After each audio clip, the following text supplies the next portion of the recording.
అదే RTV app వార్తల్ని క్షణాల్లో చదివే అవకాశం ఉంటుంది. ఒక న్యూస్ పేపర్, ఒక టెలివిజన్ ఛానల్ మీ చేతుల్లో ఎప్పుడూ ఉంటాయి. నుంచే పుట్టిన party YSR Congress party. So అదే కాకుండా మా పార్టీ అధ్యక్షులను పార్టీ పెట్టినప్పటి నుంచి అనేక రకాలుగా ఇబ్బంది చేసే కార్యక్రమం ఈ పార్టీ ఆ పార్టీ అనే లేదు. కాంగ్రెస్ పార్టీ, తెలుగుదేశం పార్టీ అన్నీ కుమ్మక్కై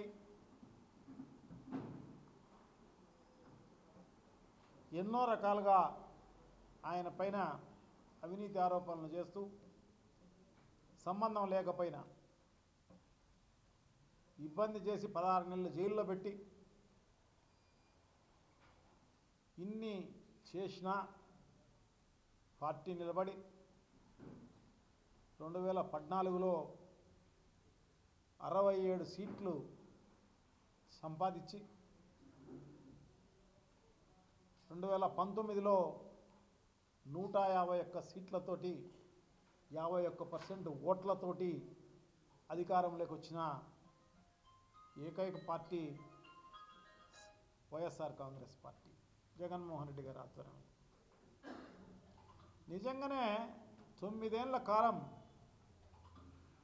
అధికారంలో లేకపోయినా ఒక పార్టీని నిలబెట్టడమే చాలా గొప్ప విషయం. పెద్ద పెద్ద వాళ్ళ చేతనే కాలే. చిరంజీవి 2 ఏళ్లకే అమ్ముకోవడం జరిగింది పార్టీని.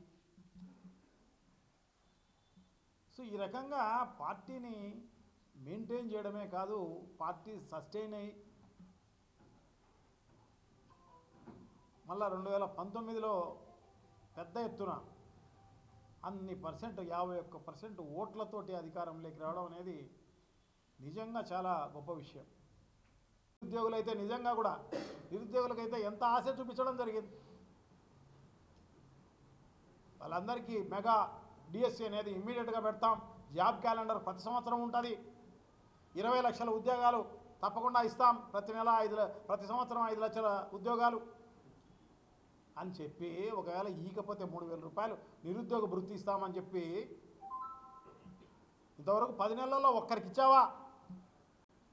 ఒక్కరికి ఉద్యోగం ఇచ్చావా? మరి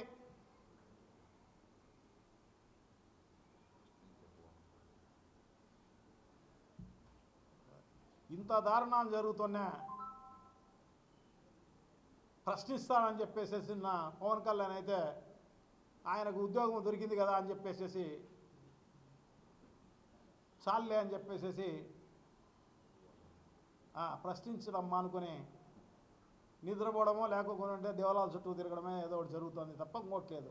దేవాలయాల చుట్టూ కూడా చంద్రబాబు నాయుడు డైరెక్షన్ ఉంటేనే పోతాడు. ఇప్పుడు కాసిరెడ్డి నాయనలో మా కడప జిల్లాలో, వైఎస్ఆర్ జిల్లాలో అక్కడంతా కూడా ఫారెస్ట్ వాళ్ళంతా కూడా ఆ కట్టడాలన్నీ కూల్చేస్తుంటే మళ్ళీ రాలే. సనాతన ధర్మం అనేవాడు, ధర్మ ప్రచారం అని చెప్పేవాడు మళ్ళీ రావాలి కదా, స్పందించలేదే. మరి ఏమీ లేదు, చంద్రబాబు నాయుడు డైరెక్షన్లో పనిచేస్తాడు. ఆయన ఆర్టిస్టు కాబట్టి ఏమి రాసిస్తే అది చెప్తాడు అన్నమాట స్క్రిప్టు.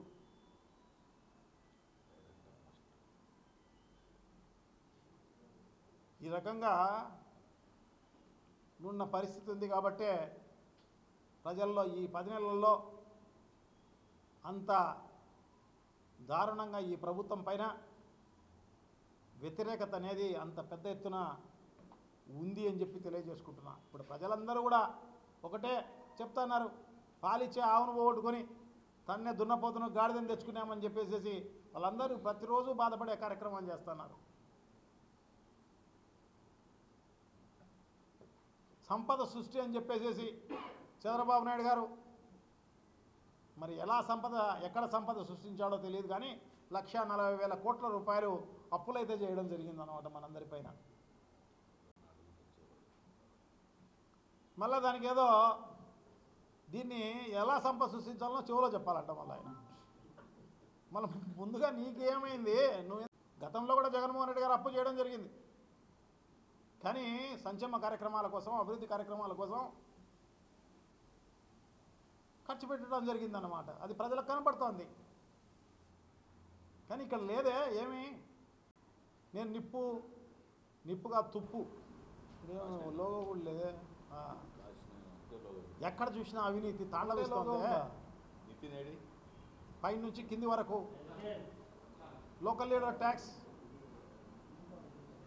ప్రతి చోట గ్రామ స్థాయి నుంచి మొదలుకొని రాజధాని వరకు ఇదే కార్యక్రమంలో ఉన్నారన్నమాట. అన్నీ మట్టి లేదు, ఇసుక లేదు. వైఎస్ఆర్ కాంగ్రెస్ పార్టీ బ్రాందీ షాపులు లేవు, ఇంకోటి లేవు. అన్నీ పుట్టుకునే ఒక చరిత్ర. దోచుకునే కార్యక్రమమే. దోచుకునేదానికి ఏది అది ఇది అడ్డు లేదని చెప్పేసి పోరాటాల నుంచే పుట్టిన పార్టీ. ఎక్కడ లేఅవుట్లున్నా వీళ్ళు వాలిపోతారన్నమాట గద్దల మాదిరి. డబ్బులు లోగో కూడా లేదే. సో ఆ రకమైన దుష్ట దుర్మార్గమైన పరిపాలన ఉంది. కాబట్టే చిన్న పిలుపుకే వైఎస్ఆర్ కాంగ్రెస్ పార్టీకి ఎక్కడ చూసినా వేలాది మంది తరలి వచ్చే కార్యక్రమం జరుగుతోంది. మేము వెనకబడి ఉన్నామని చెప్పేసి సాక్షి లేదు, మద్దతు ఇచ్చే కార్యక్రమం చేస్తాం. వైఎస్ఆర్ కాంగ్రెస్ పార్టీ నీడగా ఉన్నామని ప్రజలే చెప్తున్నారన్నమాట. పుట్టుకనే ఒక చరిత్ర.